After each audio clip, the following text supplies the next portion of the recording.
All right, today we're going to be doing an assessment of the abdomen. And before we get started, you always want to make sure your hands are clean. And you want to make sure they're nice and warm before you put them on the patient. So we've already done his related history, his past medical history, his family history, and his personal and social history. And there is no family history or any past medical history regarding any abdominal or gastrointestinal diseases. And he is a non-smoker, and he reports minimal stress and low alcohol intake. So we're going to go ahead and start the assessment.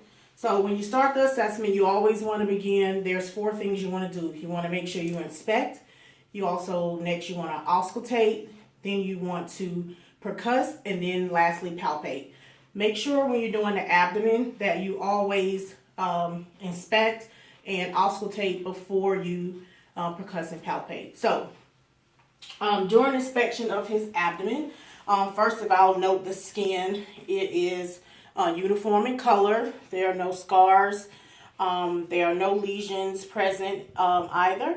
The contour of his abdomen is round, and no distension is noted as well. His umbilicus is inverted. There's no nodules, any inflammation or redness around the umbilicus. So skin is good.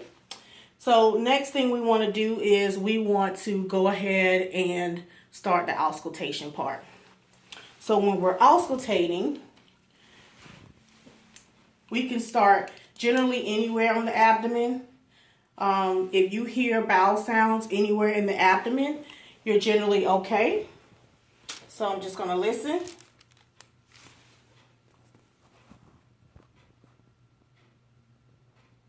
And I hear bowel sounds, so we're good. If I did not hear any, or they were hyperactive or hypoactive, I would generally want to do all 4.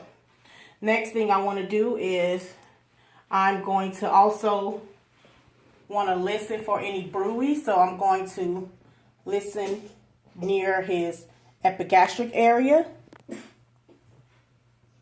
and his umbilicus area.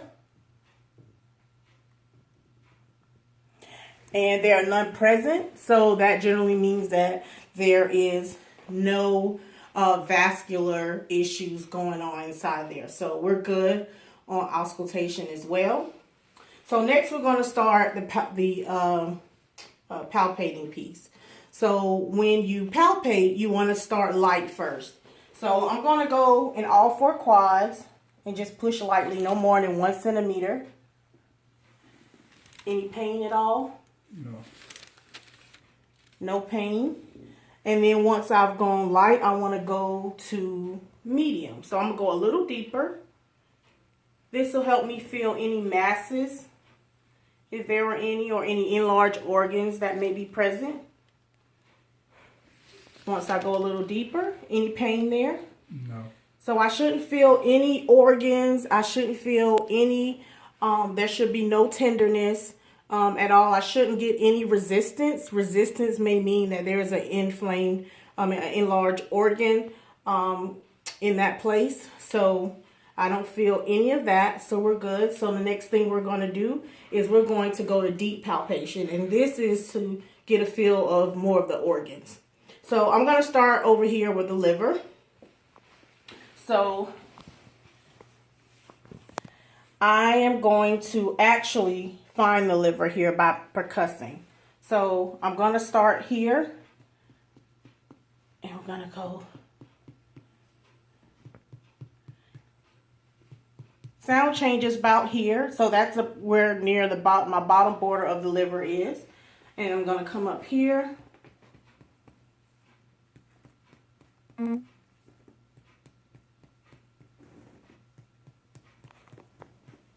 the sound changes here, so that's probably the top border of my liver.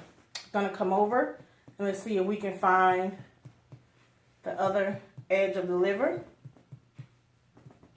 All right, got a sound change here. And then I'm gonna come down.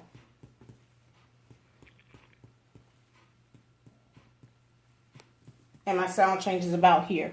So if I had a pen, I would generally mark to try to get the span size of the liver.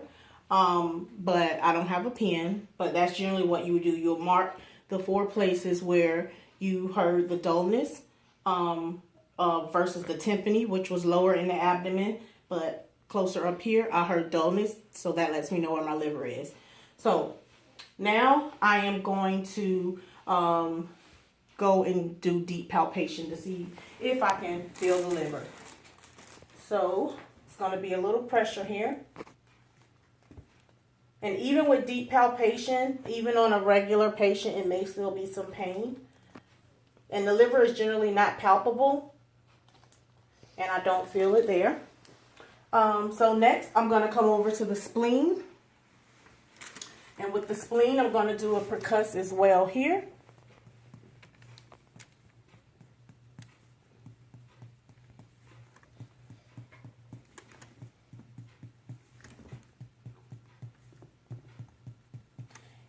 You may or may feel some splenic dullness between the 6th, I think the 6th and the 9th rib, but I don't really hear any splenic dullness, which is not abnormal. You shouldn't be able to really percuss the spleen either.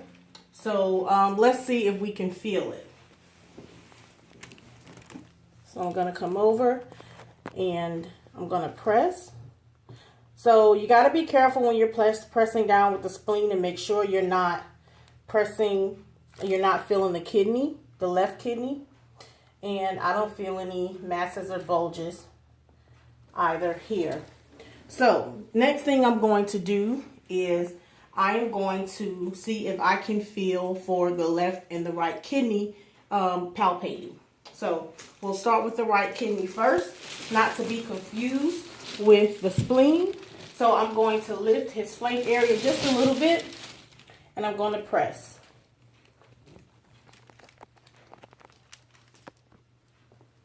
And I can feel his right kidney just a little bit. Okay.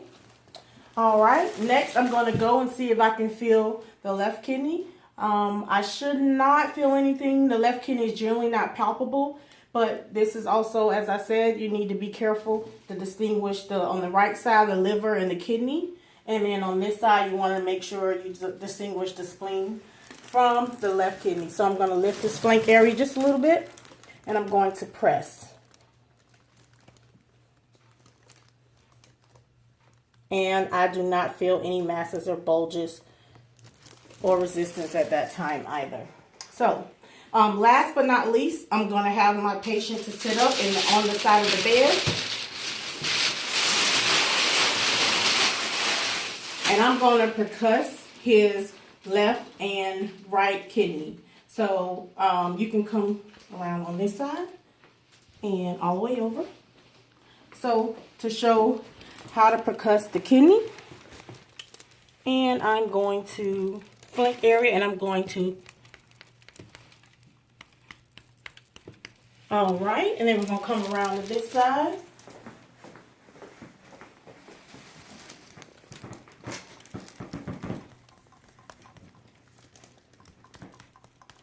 Any pain or tenderness when I do that? No, ma'am. Nope. All right. So that is the assessment of the abdomen using inspection, auscultation, percussion, and palpitation. And that's all I have. Thank you.